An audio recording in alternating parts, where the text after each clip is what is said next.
Hi friends, joint family property में अपना हिस्सा कैसे लें। संयुक्त परिवार में संपत्ति एक साथ होती है दोस्तों। अगर किसी को अपना हिस्सा, अपना शेयर चाहिए तो वो कैसे ले। चाचा बंटवारा नहीं चाहते या भाई बंटवारा नहीं चाहता या पिता की इच्छा नहीं है कि अभी संयुक्त परिवार की संपत्ति का विभाजन हो, बंटवारा हो, तो क्या करना होगा। ऐसी किसी भी स्थिति में कोर्ट और कानून ही सहारा बनता है दोस्तों। अदालत में सूट फॉर पार्टीशन यानी बंटवारे का सूट फाइल करना पड़ेगा। यही रास्ता है दोस्तों जिसके तहत प्रॉपर्टी का विभाजन किया जा सकता है।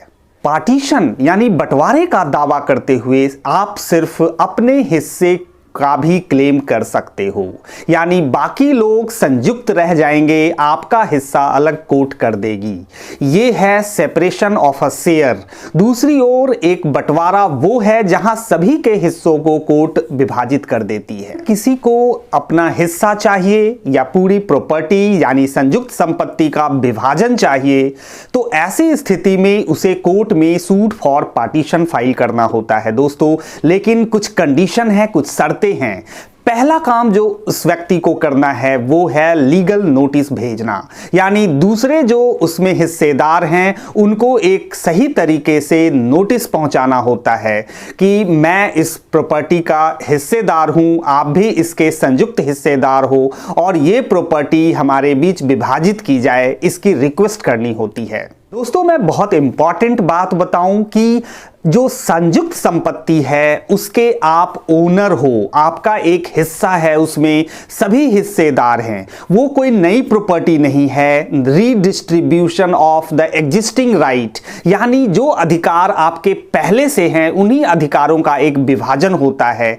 आज वो संपत्ति संयुक्त अधिकार में है, कल आपका हिस्सा अलग हो जाएगा या बाकी लोगों का भी हिस्सा अलग हो जाएगा, संपत्ति वही होगी। इसलिए दोस्तों ये रीडिस्ट्रीब्यूशन ऑफ एग्जिस्टिंग राइट है। इसकी वजह से अगर आप ये लिखते हो अपने पिटीशन में, अपने सूट में कि ये संपत्ति पे आपका भी अधिकार है, ये संपत्ति आपके भी पोजीशन में है, तो आपको कोर्ट फीस कुछ भी नहीं देना दोस्तों। बहुत इंपॉर्टेंट बात बता रहा हूं। लोग कहते हैं कि पार्टीशन सूट, बंटवारे का सूट फाइल करने में प्रॉपर्टी की या उसके हिस्से की जितनी कीमत है उतने की कोर्ट फीस देनी होगी, लगानी होगी। ऐसा नहीं है दोस्तों। आप अगर ये दिखाते हो कोई प्रॉपर्टी आपके पोजीशन में भी है तो आपको सिर्फ और सिर्फ 20 रुपीज, बहुत से स्टेट में 50 और कुछ स्टेट में 100 रुपीज, यही है कोर्ट फीस। दोस्तों, कोर्ट के पहले स्टेज में जज जो हैं उनको ये निर्णय लेना होता है जिसे बोलते हैं प्रिलिमिनरी डिक्री। जजमेंट ऑर्डर के साथ एक डिक्री शीट तैयार होती है जिसमें क्लियर लिखा होता है कि आपके अधिकार हैं या नहीं, या आपको कौन सी संपत्ति मिलती है। उस पेज को कहते हैं डिक्री, जो जजमेंट का पार्ट है, ऑर्डर का पार्ट होता है। तो प्रिलिमिनरी डिक्री कोर्ट को पास करनी है। इसका मतलब है कि कोर्ट पहले स्टेज में सूट फॉर पार्टीशन में ये डिसाइड करती है कि क्या आपका शेयर है, क्या आपका इस संयुक्त परिवार में या संयुक्त संपत्ति में आप एक हिस्सेदार हो। ये पहले डिसाइड होता है इस डिक्री में दोस्तों। अगर आप हिस्सेदार हो तो क्या आपका एक अलग शेयर किया जा सकता है, आपको आपका शेयर दिया जा सकता है। ये इसका निर्णय कोर्ट अपने प्रिलिमिनरी डिक्री में देती है। उसके बाद जो इंपॉर्टेंट स्टेज है कि भाई प्रॉपर्टी को कैसे विभाजित करना है, कौन सा हिस्सा किसे जाएगा।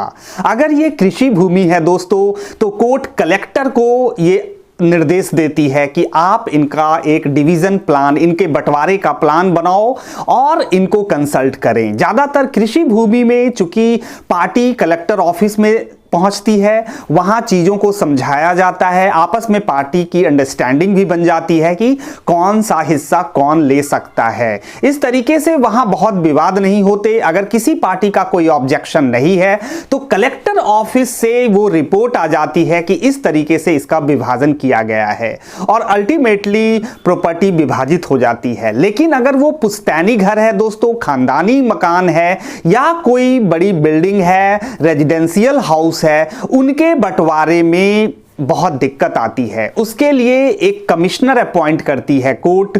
वो कमिश्नर कोई भी हो सकता है, कोई आर्किटेक्ट हो सकता है, कोई सीए हो सकता है, कोई वकील एज ए कमिश्नर अपॉइंट किया जा सकता है, या कभी कभी उस जिले के कलेक्टर को ये अधिकार दिया जाता है कि आप एज ए कमिश्नर वहां विजिट करें और एक रिपोर्ट बनाएं कि इस प्रॉपर्टी को जो कंस्ट्रक्टेड है, जो निर्मित है, इनको कैसे विभाजित किया जाएगा। उस रिपोर्ट के बाद अगर किसी को ऑब्जेक्शन है किसी पार्टी को, तो वो अपनी बातों को उनको रखना होता है कोर्ट में, और फिर एक फाइनल डिक्री कोर्ट अनाउंस कर देती है, कोर्ट प्रोनाउंस कर देगी दोस्तों।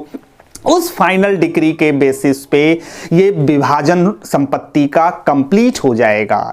यही तरीका है दोस्तों सूट फॉर पार्टीशन से लेकर प्रारंभिक डिक्री और फिर फाइनल डिक्री और जजमेंट।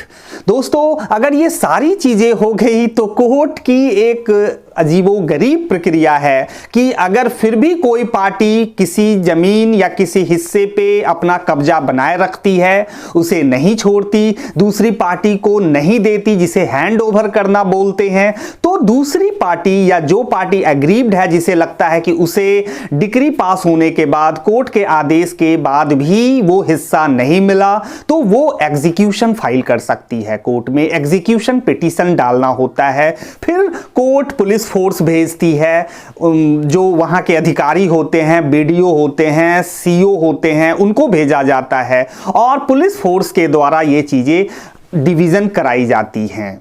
दोस्तों 12 साल का लिमिटेशन पीरियड है, यानी 12 इयर्स में आपको ये सूट फाइल करना होगा बंटवारे के लिए। लेकिन ये 12 साल की काउंटिंग, इसकी गिनती कब से शुरू होगी मैं आपको बता दूं।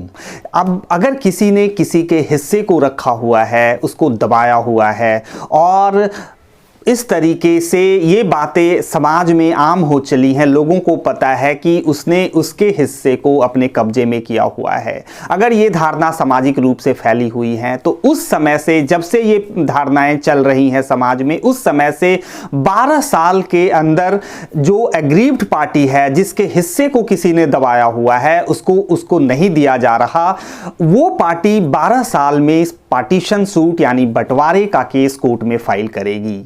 दोस्तों ये है इसकी काउंटिंग। और साथ ही साथ अगर कोई डिक्री पास हो जाती है कि आपके फेवर में, और फाइनली तब भी आपको आपका शेयर नहीं मिलता, अब दूसरी पार्टी उस पर कब्जा करके बैठी हुई है, तो भी आपको 12 साल का वक्त है दोस्तों कि अपने डिक्री को एग्जीक्यूट कराना, एग्जीक्यूशन फाइल करना, अपने हिस्से को अपने कब्जे में लेने के लिए, अपने पोजीशन में लेने के लिए आपके पास 12 साल का वक्त होगा। ये है कुछ कानूनी चीजें दोस्तों, और इसके बेसिस पे ही सूट फॉर पार्टीशन का केस फाइल किया जा सकता है।